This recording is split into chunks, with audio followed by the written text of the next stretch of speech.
Hello friends, welcome to my channel Rahul Classes. आज हम लोग आर्टिकल 76 यानी महान न्यायवादी अटॉर्नी जनरल के बारे में बात करेंगे।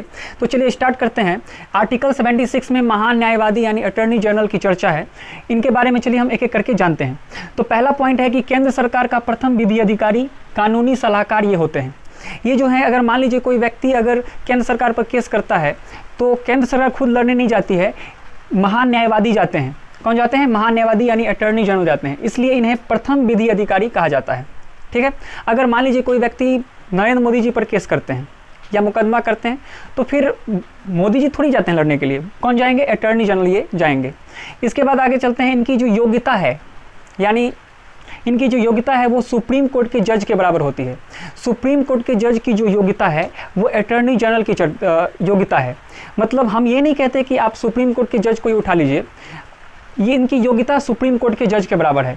अगर सुप्रीम कोर्ट के जज कैसे बनते हैं तो चलिए जानते हैं। अगर मान लीजिए कि कोई व्यक्ति हाई कोर्ट में अगर कोई व्यक्ति 10 साल तक वकालत किया हो, क्या किया हो? 10 साल तक वकील बना हो, या फिर 5 साल तक हाई कोर्ट में ही 5 साल तक क्या हो?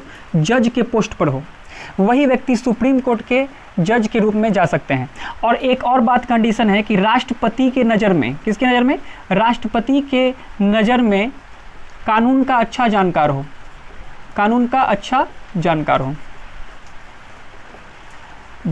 हो। तो अगर ये कंडीशन होता है तो वो क्या कर सकते हैं? वो सुप्रीम कोर्ट के जज बन सकते हैं। पहला कंडीशन है कि 10 साल, या तो 10 साल वकालत किए हों या 5 साल तक जज के पोस्ट पर हों, या और राष्ट्रपति की नज़र में, ये तो रहना ही चाहिए, और साथ में राष्ट्रपति की नज़र में कानून का अच्छा जानकार हो। यहीं पे खेल खत्म हो जाता है। अब मान लीजिए कि कोई व्यक्ति है जो सुप्रीम कोर्ट में 5 साल तक वकील बने हैं, जज बने हैं, वो कहेंगे राष्ट्रपति जी से, सुनिए ना, मुझे सुप्रीम कोर्ट का जज बना दीजिए। तो सुप्रीम कोर्ट बोलेंगे नहीं, तुम्हारे पास उतना नॉलेज अच्छा नहीं देंगे। तो नहीं, तो ऐसे में तो दिक्कत हो जाता है। सभी बोलते हैं हम 5 साल, क्या दिक्कत है? 5 साल अपना करके अपना सुप्रीम कोर्ट जज बन जाते हैं। तो यहाँ पे एक कंडीशन है कि आप कानून के राष्ट्रपति की नज़र में अच्छा कानून जानकार हो, तभी आप सुप्रीम कोर्ट के जज बन सकते हैं। ठीक है। तो इनकी योग्यता किसके बराबर होती है? सुप्रीम कोर्ट के जज के बराबर होती है। आगे चलते हैं। इनका जो पीरियड है, यानी टाइम पीरियड है, ये पूरी, जैसे 5 ईयर होता है, बहुत सारे चीज़ों का 5 साल का होता है, लेकिन ये पूर्णकालिक नहीं होते हैं। इन्हें 5 साल से पहले भी हटाया जा सकता है।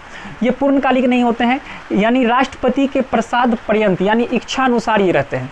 राष्ट्रपति जब चाहेंगे तब इनको हटा सकते हैं, जब चाहेंगे तब उनको ला सकते हैं। देखिए, राष्ट्रपति इनकी नियुक्ति करते हैं, किनकी सलाह पर करते हैं पता है? प्रधानमंत्री की सलाह पर करते हैं, और हटाते भी हैं प्रधानमंत्री की सलाह पर। प्रधानमंत्री जी बोलेंगे कि सही नहीं है, इनको हटाइए, दूसरे को बनाते हैं, तो राष्ट्रपति हटा देंगे।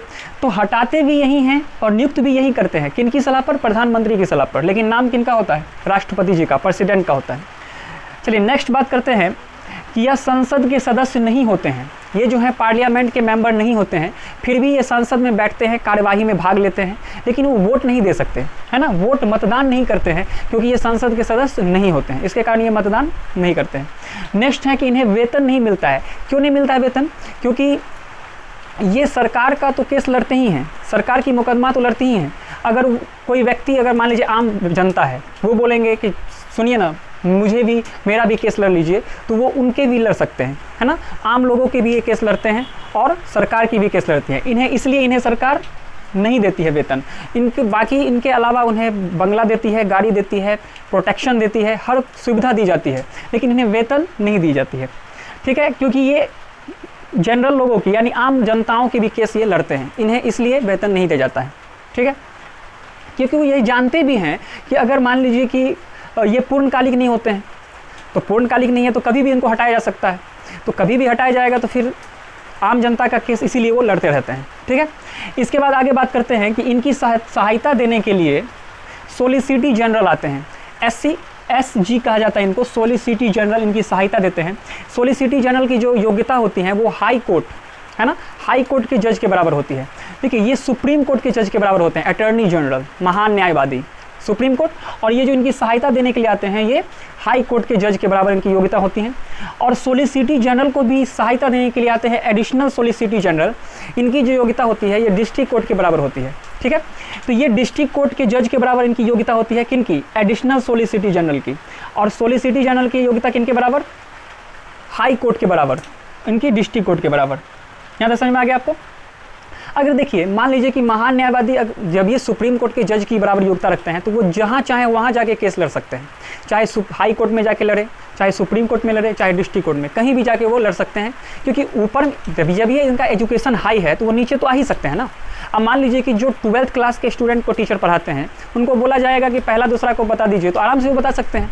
लेकिन जो पहले दूसरे का ही टीचर है उसको बोला जाए कि आप 12th को जाके पढ़ाइए, थोड़ा सा कठिन है, मुश्किल है, वो नहीं पढ़ा पाएंगे। तो ऐसे ही ये हाई कोर्ट सुप्रीम कोर्ट के जो होते हैं जज के बराबर योग्यता रखते हैं, तो ये हाई कोर्ट में भी जाकर केस लड़ सकते हैं, डिस्ट्रिक्ट कोर्ट में भी जाकर लड़ सकते हैं। लेकिन ये जो आपके सोलिसिटर जनरल हैं ये हाई कोर्ट में नहीं जा सकते, सुप्रीम कोर्ट नहीं जा सकते, क्योंकि ये इनकी योग्यता हाई कोर्ट के बराबर ही है, हाई कोर्ट के जज के बराबर है। हाँ, ये डिस्ट्रिक्ट कोर्ट में जाकर लड़ सकते हैं, हाई कोर्ट की जज के बराबर योग्यता है तो ये डिस्ट्रिक्ट कोर्ट में जाकर लड़ सकते हैं, लेकिन सुप्रीम कोर्ट में नहीं जाकर लड़ सकते। इसके बाद एडिशनल सोलिसिटर जनरल की बात करें तो ये तो डिस्ट्रिक्ट कोर्ट के जज के बराबर है। क्या ये हाई कोर्ट जा सकते हैं? नहीं जा सकते। ये सुप्रीम कोर्ट भी नहीं जा सकते, ये डिस्ट्रिक्ट कोर्ट में ही अपना लड़ेंगे। तो देखिए सबसे पहले हम बात करते हैं कि महान न्यायवादी यानी अटॉर्नी जनरल को सहायता प्रदान करते हैं सोलिसिटर जनरल, और सोलिसिटर जनरल को भी सहायता प्रदान करते हैं एडिशनल सोलिसिटर जनरल। ठीक है, अभी वर्तमान में जो महान न्यायवादी है यानी अटॉर्नी जनरल है ये के वेणुगोपाल हैं। ठीक है, यहाँ तक आप समझ में आ गया। एक क्वेश्चन और है कि मान लीजिए कि हमने सरकार पे केस कर दिया, किसी कारणवश हमने मोदी जी पे केस कर दिया, मुकदमा कर दिया। अब सबसे बड़ी बात है कि हम इनको जाके बोलेंगे के वेणुगोपाल जी को कि सुनिए ना मेरा केस लड़ दीजिए, तो क्या मेरा केस लड़ेंगे वो? देखिए इस कंडीशन में अगर हमने सरकार पे कर दिया तो हम पे वो जाके हमारे पक्ष में वो नहीं आएंगे। ठीक है, वो सरकार का ही केस लड़ेंगे, हमारा ये नहीं लड़ेंगे, क्योंकि हमने किया है सरकार पे तो वो मोदी जी का ही केस लड़ेंगे, हमारा केस लड़ने ये नहीं आएंगे, हम दूसरे वकील को रखेंगे, उस कंडीशन में वो नहीं आएंगे। लेकिन अदरवाइज कोई भी कंडीशन अगर होता है, अगर हम सरकार पे केस नहीं किया है, किसी अन्य कारण कुछ मुकदमा हुआ है तो वो आकर हम इनसे केस को लड़वा सकते हैं। ठीक है, तो आई होप आपको महान न्यायवादी यानी अटॉर्नी जनरल के बारे में पता चल गया होगा। तो मिलते हैं एक छोटे से ब्रेक के बाद, तब तक के लिए good night, take care and bye, thank you.